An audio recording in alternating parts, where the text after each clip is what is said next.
اور سارا اقوام متحدہ کی یہ COP26 کانفرنس 12 نومبر تک گلاسگو میں جاری رہے گی اور سائنسدانوں کے مطابق اس کانفرنس کے نتائج ہم میں سے ہر ایک پر اثر انداز ہوں گے۔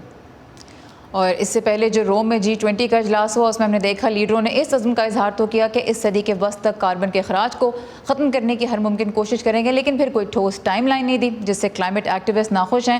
بہرحال اس کانفرنس میں بھی جو دو دنیا کے بڑے ایمیٹرز ہیں جو گرین ہاؤس گیسز پیدا کرتے ہیں، روس اور چین، وہ شامل نہیں ہو رہے، تو دیکھتے ہیں کہ اس کے نتائج پھر کیا سامنے آتے ہیں۔ نخبت ملک ہمارے ساتھ ہیں، بہت شکریہ نخبت ان تفصیلات کے لیے۔ اور آنے والے دنوں میں ہم ماحولیاتی تبدیلی کے اثرات سے نمٹنے کی مختلف ملکوں کی کوششوں اور پھر امیر اور کم آمدن والے ممالک کے درمیان اس پہ اختلافات کی بات بھی کریں گے۔ پاکستان کو دیکھیں تو حکومت ملک کے مختلف شہروں میں ماحولیاتی آلودگی پہ قابو پانے کے لیے جاپانی تکنیک میاواکی کے تحت زیادہ سے زیادہ جنگلات اگانے کے منصوبے پہ کام کر رہی ہے۔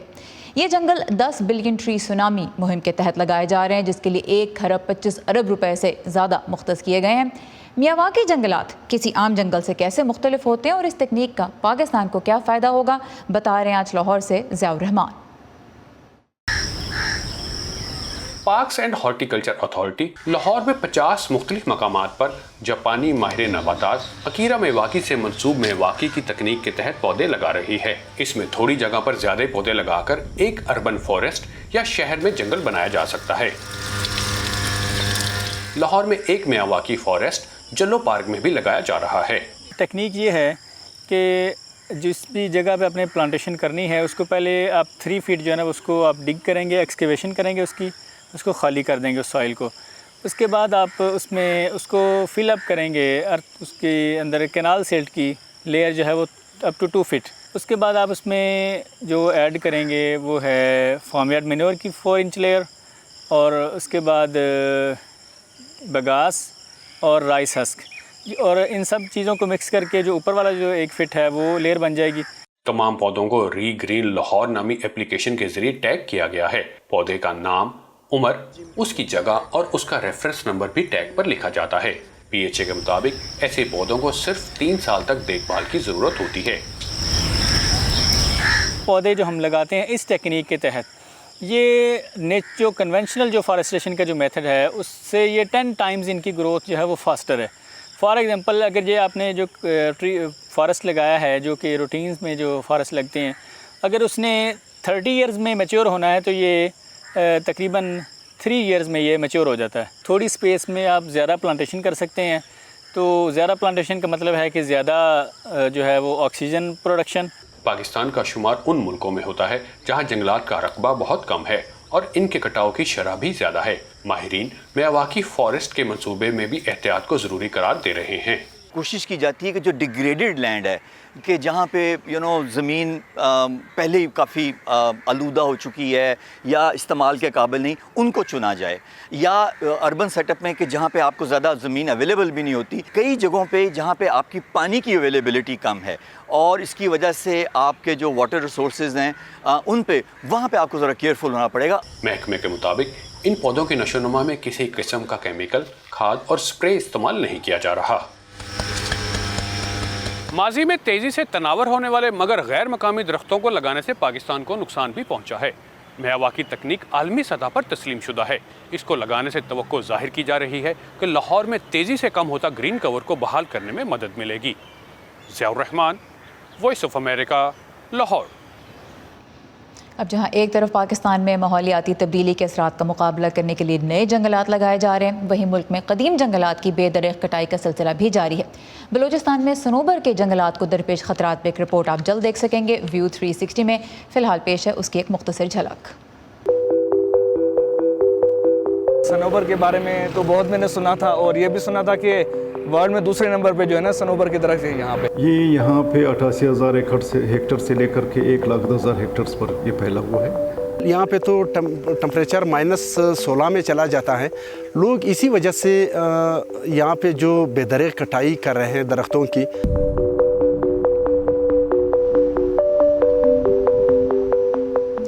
فیس بک نے اپنا نام بدل کر میٹا رکھ لیا، مگر کیا اس سے کمپنی کے امیج کو درپیش مشکلات ختم ہو جائیں گی؟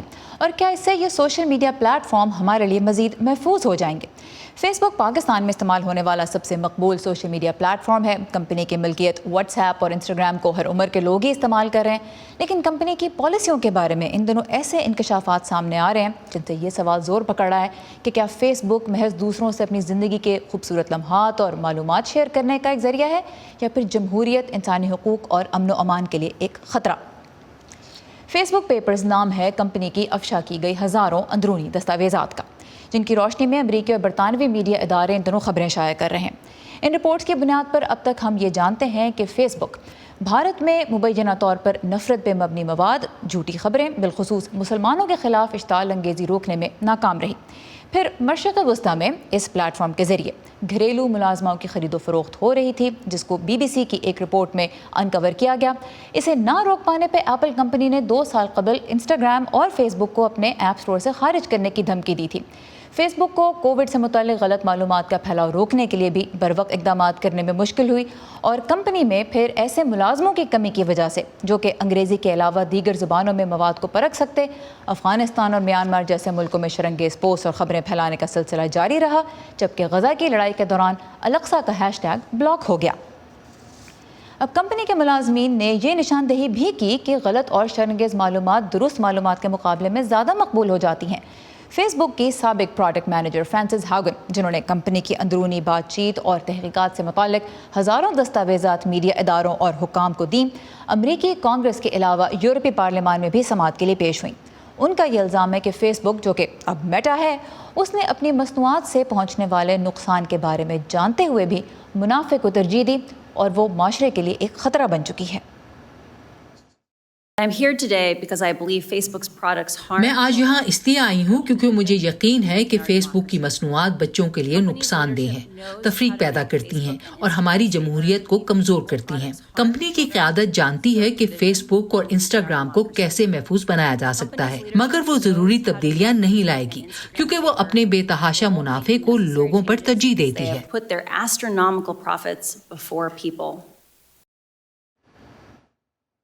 اندرونی دستاویزات سے پتہ چلا ہے کہ فیس بک نے مسائل کو حل کرنے کی کوشش بھی کی، مگر یا تو اقدامات مؤثر نہیں تھے یا پھر ان پہ عمل درآمد میں دیر ہو گئی۔ جیسے کمپنی نے کووڈ ویکسین اور امریکی انتخابات سے متعلق غیر مصدقہ معلومات پہ قارئین کے لیے وارننگز ڈالنا شروع کی، لیکن تب تک عوامی سطح پہ اختلاف خاصے بڑھ چکے تھے۔ فیس بک کے بانی اور چیف ایگزیکٹو مارک زکربرگ اس الزام کی تردید کرتے ہیں کہ کمپنی منافع کو لوگوں کے تحفظ پہ ترجیح دیتی ہے، لیکن اب تک جو کچھ سامنے آیا ہے اس کا میرے اور آپ جیسے فیس بک یوزرز کے لیے کیا مطلب ہے؟ اسی بارے میں ہم بات کریں گے اسلام آباد میں موجود ادارے میڈیا میٹرز فار ڈیموکریسی کی شریک بانی صدف بیگ سے، جو اس وقت بذریعہ اسکائپ ہمارے ساتھ ہیں۔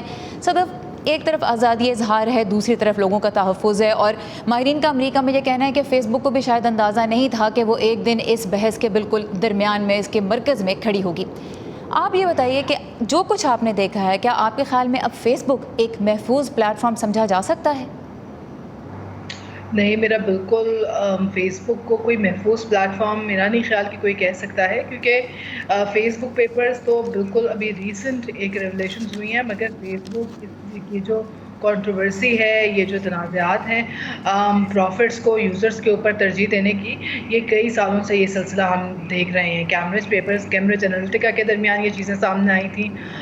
جو گزشتہ امریکی الیکشنز تھے اس کے بعد بھی، اس کے دوران بھی ہم نے بہت اچھی طرح یہ آبزرو کیا تھا، دیکھا تھا، اور گلوبلی اس بات پر بحث ہوئی تھی کہ کس طرح فیس بک اور اس سے جو جڑی ہوئی دیگر اپلیکیشنز ہیں ان کو استعمال کیا جاتا ہے اور استعمال کیا جاتا رہا ہے الیکشنز کی انٹیگریٹی کو چیلنج کرنے کے لیے۔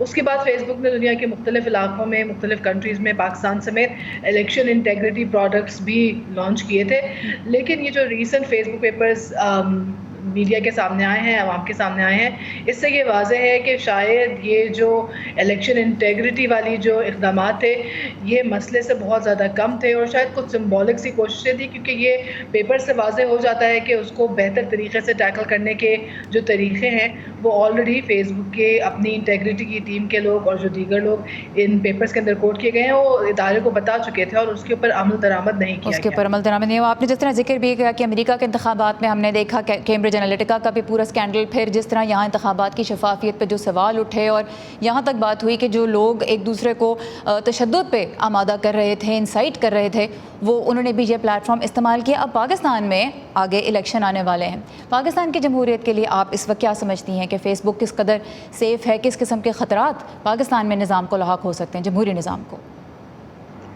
دیکھیے، یہ ساری جو بھی بحث ابھی فیس بک پہ چل رہی ہے، اس سے جو ایک بات بہت واضح ہو جاتی ہے وہ یہ ہے کہ فیس بک اور اس جیسے دیگر ادارے، مگر مینلی فیس بک کیونکہ یہ بہت زیادہ پاپولر ہے اور لوگوں کی اس کے اوپر ڈپینڈنسی بہت زیادہ ہے، یہ لوگوں کی سائیکالوجی کو، لوگوں کے بیہیویئر کو بہت ڈائریکٹلی افیکٹ کرتے ہیں۔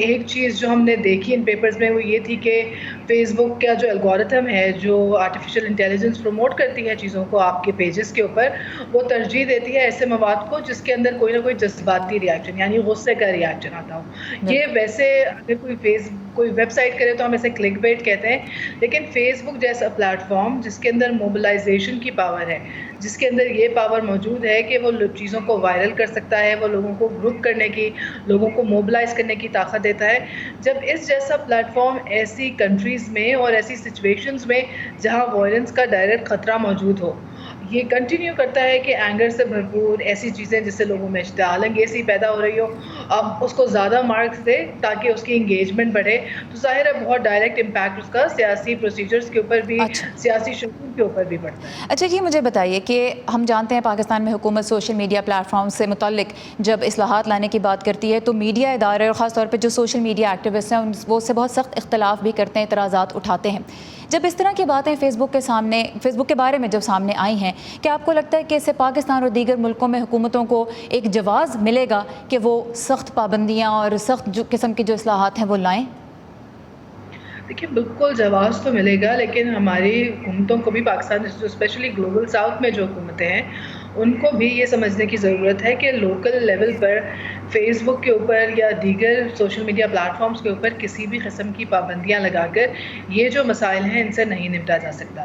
یہ ایک بین الاقوامی مسئلہ ہے، یہ گلوبل مسئلہ ہے، اور یہ اس الگورتھم کی جو اے آئی کی شمولیت ہے اس پورے جمہوری پروسیس کے اندر، نیریٹو بلڈنگ کے اندر، یہ اس کا مسئلہ ہے، اور اس کا جو سولوشن ہوگا وہ بھی گلوبل ہی ہو سکتا ہے، وہ اقوام متحدہ کے ذریعے، دیگر عالمی اداروں کے ذریعے جو ان پلیٹ فارمز کو اور ان کی جو بھی الگورتھمز جن چیزوں کے اوپر بیس کرتے ہیں ان کے اندر ایک ڈیموکریٹک، ایک لوگوں کی آواز، ایک ایکٹیوسٹ کی آواز، ایک ہیومن رائٹس پرسپیکٹو کو جب تک انکلوڈ نہیں کیا جائے گا، جب تک جو بھی پابندیاں لوکل لیول پہ لگائیں وہ انفیکٹو ہی ثابت ہوں۔ اور یہاں پہ ہم دیکھ رہے ہیں واشنگٹن میں کہ سیاستدان جو کانگریس میں موجود ہیں وہ چاہتے تو ہیں کہ فیس بک کے نظام میں تبدیلیاں آئیں، لیکن خود بھی اس بارے میں واضح نہیں ہیں کہ کیا اقدامات اٹھائے جائیں جس سے نظام میں کوئی تبدیلی آئے۔ Sadaf Baig, Media Matters for Democracy کے شریک بانی، ہمارے ساتھ اسلام آباد سے، بہت شکریہ صدف۔ شکریہ۔ پاکستان کے سیاسی اور سماجی منظرنامے سے جڑی ہر اہم خبر اور اس پہ ماہرین کے تبصرے کے لیے آپ جب چاہیں لاگ آن کر سکتے ہیں urduvoa.com پر۔ ہمارا تمام تر کانٹینٹ آپ کو سوشل میڈیا پلیٹ فارم سے بھی ملے گا۔ facebook.com/voa اردو کا پیج آپ کے لیے مستقل اپڈیٹ کیا جاتا ہے۔ ٹویٹر اور انسٹاگرام پہ ہمیں فالو کرتے رہیے، ہمارا ہینڈل ہے @urduvoa۔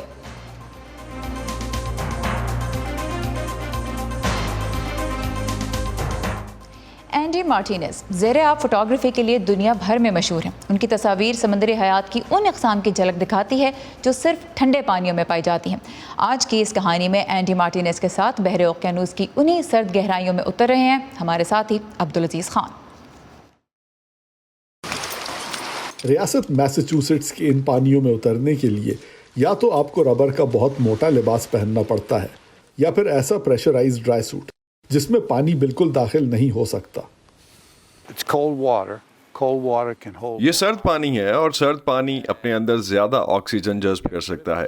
پھر اس گلف آف مین نامی اتنی بڑی خلیج میں دریا بھی آ کر گرتے ہیں جو اپنے ساتھ غذائی اجزاء لاتے ہیں۔ اسی وجہ سے اس سمندر کے اندر اتنا شدید اتار چڑھاؤ پیدا ہوتا ہے کہ اس میں صرف اس وقت اترا جا سکتا ہے جب سمندر نسبتاً پرسکون ہو۔ یہ مد و جزر کے درمیان کا وہ لمحہ ہوتا ہے جب سمندر میں نسبتاً کم ہلچل ہوتی ہے۔ اگر لہریں بلند ہونا شروع ہو جائیں تو غوطہ خور کو سمندر بہا کر لے جا سکتا ہے۔ ان پانیوں میں آپ صرف 1 فٹ کے فاصلے پر ان جانوروں کو میٹنگ کرتے، انڈے دیتے، اپنے گھر بناتے اور ان کی حفاظت کرتے ہوئے دیکھ سکتے ہیں۔ تھوڑی دیر بعد جب ہم گہرائی میں اترے تو پانی میں 10 فٹ سے زیادہ آگے کچھ نظر نہیں آ رہا تھا۔ انہی سمندری چٹانوں میں پھرتے ہوئے ہمیں تلے ہوئے انڈے جیسی ایک جیلی فش نظر آئی جسے اینڈی نے فوراً اپنے کیمرے میں فلم بند کر لیا. کسی جانور کے قریب جاتے وقت آپ اپنے بازو اس انداز میں نہیں پھیلاتے کیونکہ جانوروں کی دنیا میں ایسا شکار کرنے والے جانور کرتے ہیں. اور یہ ہے نیو انگلینڈ کے ساحل کا مشہور لابسٹر جسے کھانے کے لیے لوگ دور دور سے یہاں آتے ہیں. لیکن کسی بھی سمندری جانور سے ماڈلنگ کروانا کوئی آسان کام نہیں، اور اس قسم کی فوٹوگرافی کے لیے یہ بھی ضروری ہوتا ہے کہ آپ کے جسم کا کوئی بھی حصہ سمندر کی تہہ کو نہ چھوئے.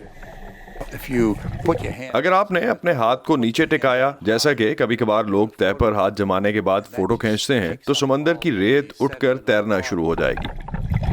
تھوڑی ہی دیر کے بعد لہروں کا بہاؤ تبدیل ہونا شروع ہو گیا اور ہمارے واپس جانے کا وقت آ گیا. بدلتی ہوئی لہروں کے بہاؤ میں پھنسنے کا تجربہ اینڈی کو پہلے ہو چکا ہے. Early on in diving in this location, I was trying to extend the dive. ایک مرتبہ اسی جگہ پر میں نے یہ حماقت کی تھی کہ اپنی ڈرائیو لمبی کرتا گیا اور بدلتی ہوئی لہروں میں زیادہ تر ٹھہر گیا. مد و جزر اور آپ کے سمندر میں مقام کے حساب سے آپ کے پاس 45 منٹ سے لے کر 1 گھنٹے تک کا وقت ہوتا ہے. میں نے زیادہ دیر تک رکنے کا فیصلہ کیا، لیکن جب میں نے سمندری کائی کو مختلف سمت میں ہلتے دیکھا تو مجھے پتا چلا کہ پانی کا بہاؤ بھی مختلف سمت میں ہو چکا ہے. اس کے بعد یہ لمحہ میرے لیے اس قدر ڈراؤنا اور خوفناک ہو گیا کہ میں اپنی زندگی میں کبھی بھی پانی کے نیچے اتنا خوفزدہ نہیں ہوا تھا. سمندر مجھے کھینچنے کی کوشش کرتا تو میں کسی چٹان سے لپٹ جاتا. تھوڑی دیر کے بعد لہروں کے زور سے یہ پوری کی پوری چٹان اکھڑ کر میرے ساتھ بہنا شروع ہو جاتی. اس دن کے بعد سے میرے اندر بحری رو کے لیے ایک عجیب سا احترام پیدا ہو گیا. اپنی جان جوکھوں میں ڈالنے کے بعد جو تصویریں اینڈی نے کھینچی وہ مختلف سائنسی کتابوں میں ان جانوروں کی زندگی کی ایک جھلک دکھاتی ہیں جو صرف ٹھنڈے اور خطرناک سمندروں میں پائے جاتے ہیں اور جن تک کیمرے بمشکل پہنچ پاتے ہیں. Abdul Aziz Khan, Voice of America, Gulf of Maine. اور آج کل آپ سب کی توجہ T20 کرکٹ پہ ہے. کہنے کو تو کرکٹ صرف ایک کھیل ہے، لیکن کچھ مقابلے ایسے ہوتے ہیں کہ کھیل کا میدان جنگ کا میدان بن جاتا ہے. نیلوفر مغل نے Pak Afghan T20 world cup match کے لیے واشنگٹن کے قریب جمع ہونے والے شائقین سے یہ جاننے کی کوشش کی کہ کرکٹ کے کھیل میں کانٹے دار مقابلے آپس کے تعلقات پہ کیسا اثر ڈالتے ہیں.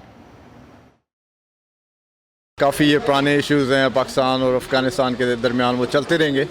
لیکن ادھر ہم نے جو دیکھا ہے مطلب میرے افغانی دوست ہیں، میرے انڈین دوست ہیں، تو فار دا موسٹ پارٹ ہم سارے وی آل گیٹ along.